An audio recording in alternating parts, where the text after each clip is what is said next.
ആറാട്ടിന്റെ ടീസറിനിടുന്ന sound 4.4 projector റൂമിൽ നിന്ന് തിയേറ്ററിലോട്ടുള്ള view ഉണ്ട്. സാധാരണ ഒരു സബ്ബായിരിക്കുന്ന കണ്ടിട്ടുള്ളത്.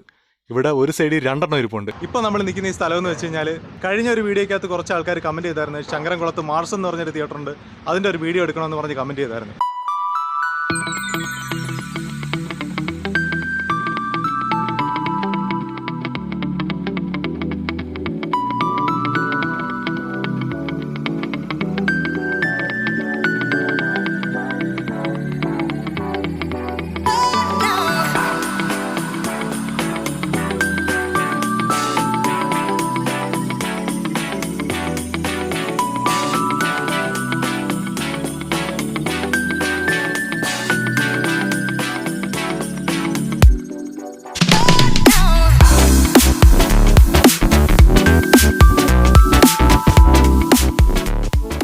ഹലോ, അപ്പോഴേ ഇപ്പം നമ്മൾ നിൽക്കുന്നതെന്ന് വെച്ച് കഴിഞ്ഞാൽ മലപ്പുറത്തെ ശങ്കരൻകുളം എന്ന് പറയുന്ന സ്ഥലത്താണ്. അവിടെ മാർസ് എന്ന് പറഞ്ഞൊരു തിയേറ്റർ ഉണ്ട്. കുന്നംകുളം തൃശ്ശൂർ റോഡിൻ്റെ ഇടയിലുള്ള മാർസ് തിയേറ്ററിൻ്റെ ഫ്രണ്ടിൽ നിൽക്കുക. ഇതാ കണ്ടില്ലേ, കുറുപ്പിൻ്റെയൊക്കെ സ്പെഷ്യൽ ഷോയുടെ ഡീറ്റെയിൽസ് ഒക്കെ ഇവിടെ കൊടുത്തിട്ടുണ്ട്. ഇതാ ഇവിടെ തിയേറ്ററിൻ്റെ ഫ്രണ്ടിലായിട്ട് ആർച്ചിൻ്റെ സൈഡിലായിട്ട് ഡീറ്റെയിൽസ് ഒക്കെ കൊടുത്തിട്ടുണ്ട്. ഇപ്പം ഓടിക്കൊണ്ടിരിക്കുന്ന പടത്തിൻ്റെയൊക്കെ സ്പൈഡർമാൻ, മുകളിലായിട്ട് Sony 4K, Dolby Atmos, 3D, അങ്ങനെ ഇവിടെ ഈ തിയേറ്ററിൻ്റെ സ്പെസിഫിക്കേഷൻസ് എല്ലാം വെളിയിൽ കൊടുത്തിട്ടുണ്ട്. നമുക്ക് അകത്തോട്ട് കയറാം.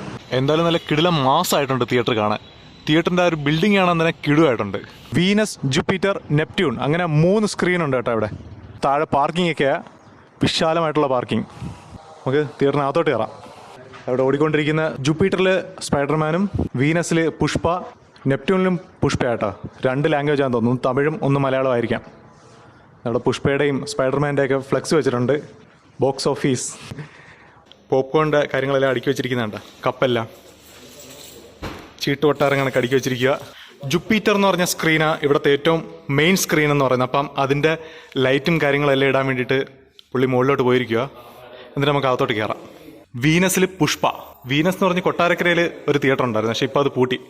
എന്താ ഇവിടെ പഴയ പ്രൊജക്ടറിൻ്റെ ഫോട്ടോ ഒക്കെ വെച്ചിട്ടുണ്ട്. പണ്ടത്തെ പഴയ ബ്രാൻഡിൻ്റെ പേരുണ്ട്. ബോറോ, എന്താ പേരെങ്ങനെയാണ് വായിക്കുന്നത്? ബോർ. ഞാനങ്ങനെ വായിച്ചു ബോർ ബോർ ബോർ ബോർ. പ്രൊജക്ടറാണോ ഇനി സിനിമ ഷൂട്ട് ചെയ്യുന്ന ക്യാമറയാണോ എന്ന് അറിയാൻ വയ്യ. ചിലപ്പോൾ ക്യാമറയും കാണിക്കാം, കാര്യം ക്യാമറ വഴിയല്ലേ ആദ്യം സിനിമ രൂപം കൊള്ളുന്നത്. അങ്ങനെ നമ്മുടെ ജൂപ്പിറ്റർ തിയേറ്ററിനകത്തോട്ട് കയറാം. സ്പൈഡർമാൻ ഓടുന്ന ജൂപ്പിറ്ററിലോട്ട് കയറാം. അവിടുത്തെ ലൈറ്റെല്ലാം ഇട്ടിട്ടുണ്ട്. ആ കിടുക്കാച്ചി, അടിപൊളി കേട്ടാ.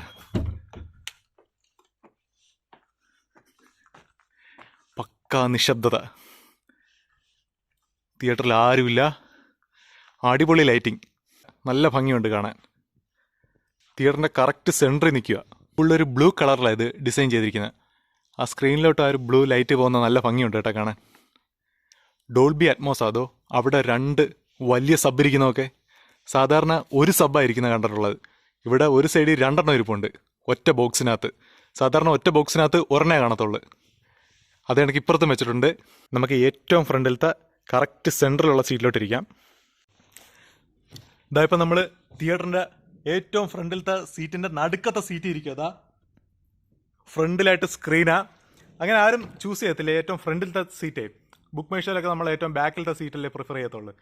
പക്ഷേ ഏറ്റവും ഫ്രണ്ടിൽ ഇരിക്കുമ്പോഴത്തേക്കും നല്ലൊരു ഫീൽ ഉണ്ട് കേട്ടോ. അത് ഹൗസ്ഫുള്ളായിട്ടൊക്കെ ഏതെങ്കിലും പടം ഓടുമ്പോഴത്തേക്കും നമ്മൾക്ക് ചിലപ്പോൾ ഫ്രണ്ടിലെ ചിലപ്പോൾ സീറ്റ് കിട്ടത്തുള്ളൂ. അങ്ങനെ എപ്പോഴെങ്കിലും അങ്ങനെ ഫ്രണ്ടിലത്തെ സീറ്റ് കിട്ടുവാണെങ്കിൽ നിങ്ങൾ മിസ് ചെയ്യരുത്. എപ്പോഴെങ്കിലും ഒരു തവണ ഫ്രണ്ടിലിരുന്നൊന്ന് സിനിമ കണ്ടു നോക്കണം കേട്ടോ. വേറൊരു ഫീലാണ്. എന്ന് വെച്ച് കഴിഞ്ഞാൽ 3D പടമൊക്കെ കാണാൻ ഫ്രണ്ടിൽ അടിപൊളിയായിരിക്കും. കാര്യം ഒരു ഐമാക്സിൻ്റെ ഫീൽ കിട്ടുമായിരിക്കും കേട്ടോ. ഐമാക്സിൻ്റെ സ്ക്രീൻ അതാണക്കല്ലേ, വലിയ സ്ക്രീനിൻ്റെ അടുത്തിരുന്ന് കാണുന്ന കണക്കല്ലേ. എന്തായാലും പൊളിയായിട്ടുണ്ട്. നമുക്ക് ബാക്കിലത്തെ സീറ്റിലോട്ടും കൂടെ ഒക്കെ പോയി ഇരുന്ന് നോക്കാം. ഇവിടെ താഴെ സ്പോഞ്ച് കണക്കത്തൊരു മാറ്റായിട്ടിരിക്കുന്നത്. അതിൻ്റെ ഒരു ഗുണമെന്ന് വെച്ച് കഴിഞ്ഞാൽ എക്കോ ഒന്നും വരത്തില്ല. സൗണ്ടൊക്കെ നല്ല ക്രിസ്റ്റൽ ക്വാളിറ്റി ആയിട്ട് കിട്ടും. ഇവിടെ സ്പീക്കർ ഇരിക്കുന്നത് ക്ലിപ്ഷ്, JBL, QSA, സിനിമാറ്റിക്സ്, അതൊക്കെ ഈ തിയേറ്റർ മേഖലയിലെ സ്പീക്കറിൻ്റെ മെയിൻ ഒഴിവാക്കാൻ പറ്റാത്ത ബ്രാൻഡുകളാണ്. JBL ഒക്കെ ഒരു എല്ലാവർക്കും അറിയാവുന്നൊരു ബ്രാൻഡായിരിക്കും. കാര്യം നമ്മൾ ഈ കാറിലൊക്കെ വെക്കുന്നത് JBL. ക്ലിപ്ഷൊക്കെ അങ്ങനെ വലുതായിട്ട് ആരും കേട്ട് കാണത്തില്ല. ഇപ്പം നമ്മളിതാ തിയേറ്ററിൻ്റെ കറക്റ്റ് സെൻട്രലെ സീറ്റിലോട്ട് വന്ന് അടിപൊളി വ്യൂ കേട്ടോ, സൂപ്പർ വ്യൂ.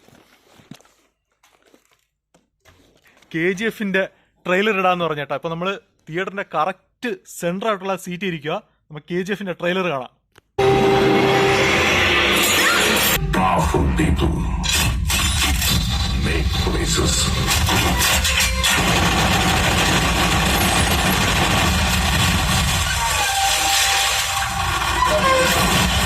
KGF-ന്റെ ട്രെയിലർ പൊളിയായിട്ടുണ്ട് കേട്ടാ. നല്ല കിടിലം ശബ്ദം, കിടിലം സറൗണ്ടിങ് ആയിട്ടൊക്കെ കേൾക്കാൻ പറ്റുന്നുണ്ട്. നല്ല പൊളിയായിട്ടുണ്ട്. വിഷ്വൽ നല്ല പക്ക ക്വാളിറ്റി ആയിട്ടുണ്ട് കേട്ടാ. പിന്നെ നല്ല ലെഗ് സ്പേസ് ഒക്കെ ഇട്ട് ചെയ്തിരിക്കുക. അതെ ഞാൻ ഇരുന്നപ്പോൾ തന്നെ കാര്യം നല്ല കാലൊക്കെ നീട്ടിയിരിക്കാൻ പറ്റുന്നുണ്ട്.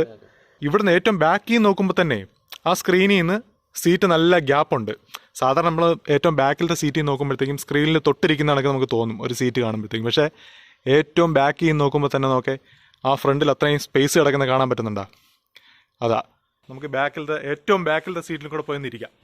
ജുപ്പിറ്ററിലെ ഇവിടുത്തെ മെയിൻ സ്ക്രീനിലെ ഏറ്റവും ബാക്കിലത്തെ സീറ്റിലോട്ട് ഇരിക്കാം. സോഫ സീറ്റ് ഇരുന്നിട്ടുള്ള വ്യൂ അടിപൊളി. നല്ല സ്ക്രീൻ, നല്ല വ്യൂ ഉണ്ട് ഇവിടെ നോക്കാൻ വേണ്ടിയിട്ടേ. കാര്യം ഇതിൽ വരുന്ന പ്രൊജക്ടർ 515 എന്ന് പറഞ്ഞ സോണിയുടെ 6 ലാമ്പ് വരുന്ന പ്രൊജക്ടറാണ്. 515. നമുക്കേ പ്രൊജക്ടർ റൂമിനകത്തോട്ട് പോകാം. ഞാൻ മുമ്പൊരു വീഡിയോക്കകത്ത് പറഞ്ഞിട്ടുണ്ട്, പ്രൊജക്ടർ റൂമിനകത്ത് ഇരിക്കുമ്പോഴത്തേക്ക് നമ്മൾ ഈ തിയേറ്ററിനകത്ത് ഹാളിനകത്ത് നടക്കുന്ന സൗണ്ടൊന്നും അകത്തോട്ട് കിട്ടത്തില്ല. അതുകൊണ്ട് ഞാൻ പറയുന്നത് പുള്ളിക്കും കേൾക്കാൻ പറ്റത്തില്ല, പുള്ളി പറയുന്നത് എനിക്കും കേൾക്കാൻ പറ്റത്തില്ല. അതുകൊണ്ട് നമുക്ക് പ്രൊജക്ടർ റൂമിനകത്തോട്ട് പോവാം. ഇവിടെ അടുത്ത ഷോയ്ക്കുള്ള ആൾക്കാരൊക്കെ വെയിറ്റ് ചെയ്യുക. നമ്മുടെ പ്രൊജക്ടർ റൂമിനകത്തോട്ട് കയറി. ഡൈനാക്കോഡ് ജർമ്മൻ ബ്രാൻഡാ അല്ലേ? സാധാരണ തിയേറ്ററിലൊക്കെ പോകുമ്പോൾ ഞാൻ JBL കണ്ടിട്ടുണ്ട്, സിനിമാറ്റിക്സ് കണ്ടിട്ടുണ്ട്, പിന്നെ QSC കണ്ടിട്ടുണ്ട്. ഇങ്ങനെ ഒരു ബ്രാൻഡ് ഞാൻ ഇപ്പോഴാണ് കാണുന്നത് കേട്ടോ തിയേറ്ററിൽ. ഡൈനാക്കോഡ് അല്ലേ? ഇത് ഒരുപാട് യൂസ് ചെയ്യുന്ന ബ്രാൻഡാണോ? ലേറ്റസ്റ്റ് ടെക്നോളജി അല്ലേ? എല്ലാം കമ്പ്യൂട്ടറൈസ്ഡാ. മാനുവലി ഒന്നുമില്ല, എല്ലാം കമ്പ്യൂട്ടറൈസ്ഡ് ആയിട്ടുള്ള സംഗതികളാണ്. ഡോൾബിയുടെ ആംപ്ലിഫയർ മ്യൂട്ടൊക്കെ ചെയ്യാൻ പറ്റുമല്ലേ നമുക്ക്? ഡോൾബിയുടെ ആംപ്ലിഫയർ ഇരിക്കുന്നുണ്ട്. ബാക്കിയെല്ലാം കംപ്ലീറ്റ് ഡൈനാക്കോഡ് നിരത്തി വെച്ചിരിക്കുക. നമ്മുടെ സോണിയുടെ പ്രൊജക്ടർ. നമ്മളിപ്പം KGF-ന്റെ ട്രെയിലർ കണ്ടതാ, കണ്ടില്ലേ? KGF 2 teaser. ഇപ്പം നമ്മൾ അവിടെ ഇരുന്ന് കണ്ടതാ. പ്രൊജക്ടർ റൂമിൽ നിന്ന് തിയേറ്ററിലോട്ടുള്ള വ്യൂ ഉണ്ട്. അടിപൊളി കേട്ടോ, നല്ല ഭംഗിയുണ്ട് കാണാൻ. ആ ലൈറ്റിങ്ങും കാര്യങ്ങളെല്ലാം കാണാനേ നല്ല ഭംഗിയുണ്ട്. ഇതാ ലെൻസിൻ്റെ വലിപ്പം കണ്ട, വലിയ കൈവച്ചൊന്നും പിടിക്കാൻ പറ്റത്തില്ല, അത്രയും വലിപ്പത്തിൽ ഇരിക്കുക കേട്ടോ. ഇതിങ്ങനെ കൂളിംഗ് ആയിക്കൊണ്ടിരിക്കണം, AC എപ്പോഴും പ്രവർത്തിച്ചുകൊണ്ടിരിക്കണം. ഞാൻ മിക്ക തിയേറ്ററിലും പോകുമ്പോൾ കാണും 2 AC പ്രൊജക്ടർ റൂമിൽ കാണും. ഇതെന്ന് വെച്ച് കഴിഞ്ഞാൽ ഇതിനകത്തുള്ള ഹീറ്റ് വെളിയിലോട്ട് പോകുന്നേ. നല്ല വലിപ്പമുണ്ട് കേട്ടോ. ഈ വീഡിയോ കാണുന്നതാണൊക്കെ നല്ല വലിപ്പമുണ്ട്. ഏകദേശം ഒരു ഡബിൾ ഡോർ ഫ്രിഡ്ജ് ചരിച്ചു വെച്ചാൽ അത്രയും കാണും.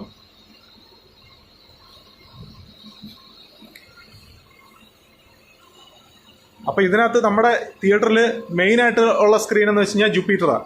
ഈ കാണുന്ന ഇതല്ലേ? ഓക്കെ. ഇനിയുള്ള 2 സ്ക്രീനുണ്ട്. ഇപ്പം 11:30ക്കുള്ള ഷോ ഇതിനകത്ത്.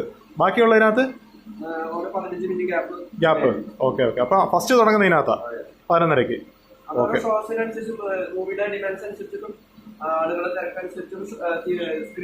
ആളുകളുടെ തിരക്കനുസരിച്ച് ഓരോ സ്ക്രീനും മാറും. ഇപ്പം ഏത് സ്ക്രീനിലാണ് കൂടുതൽ ബുക്കിംഗ് ഉള്ളതെന്ന് വെച്ചാൽ അതിലോട്ട് ഷിഫ്റ്റ് ചെയ്യും. ഓക്കെ. അപ്പൊ നമുക്ക് അടുത്ത തിയേറ്ററിലോട്ട് കയറാം. ഇനി ജുപ്പിറ്റർ കഴിഞ്ഞ് വേറെ ഏതാ? Neptune, Venus, Neptune. ഓക്കെ. ഈ ഏകദേശം ഇത്രയും വലിപ്പം തന്നെ കാണുമല്ലോ അല്ലേ? കുറച്ച് കുറവാണല്ലേ? ഓക്കെ. ആറാട്ട് ട്രെയിലർ ഇടാനുള്ളതാണ് ഇത്. ആറാട്ടിന്റെ ടീസറിന് ഇടുന്ന സൗണ്ട് 4.4. ഇതെന്താ? ഇത് സ്പൈഡർമാൻ 3D കളിച്ചിരുന്നു ഇതിനകത്ത്. Spiderman 3D. അതിന് ഇന്റർവെൽ കൊടുക്കേണ്ട ടൈമാണ്. ഇന്റർവെൽ പോർഷൻ നമ്മൾ സെറ്റ് ചെയ്യുന്നതാ. നമ്മൾ ഇംഗ്ലീഷ് പഠനത്തിനൊക്കെ ഈ ഇന്റർവെൽ എന്ന് വെച്ച് കഴിഞ്ഞാൽ നമ്മൾ സെറ്റ് ചെയ്യുന്നത് ശ്രദ്ധിച്ചിട്ടുണ്ടോ? പെട്ടെന്ന് ഇങ്ങനെ പോസ് ചെയ്ത് വെക്കും അല്ലേ? 1.22, അതായത് 1.5 മണിക്കൂർ. 1.5 മണിക്കൂർ. 1 മണിക്കൂർ 22 മിനിറ്റ് 54 സെക്കൻഡ് എത്തുമ്പോഴത്തേക്കും നിർത്തണം, ഇന്റർവെൽ കൊടുക്കണം. ഓക്കെ. അപ്പോൾ നമുക്ക് അടുത്ത സ്ക്രീനിലോട്ട് കയറാം. ഇതാദ്യമായിട്ടാ പുതിയൊരു കണ്ണാടി ഞാൻ 3D എക്സ്പീരിയൻസ് ചെയ്യാൻ വേണ്ടി വെക്കുന്നത്.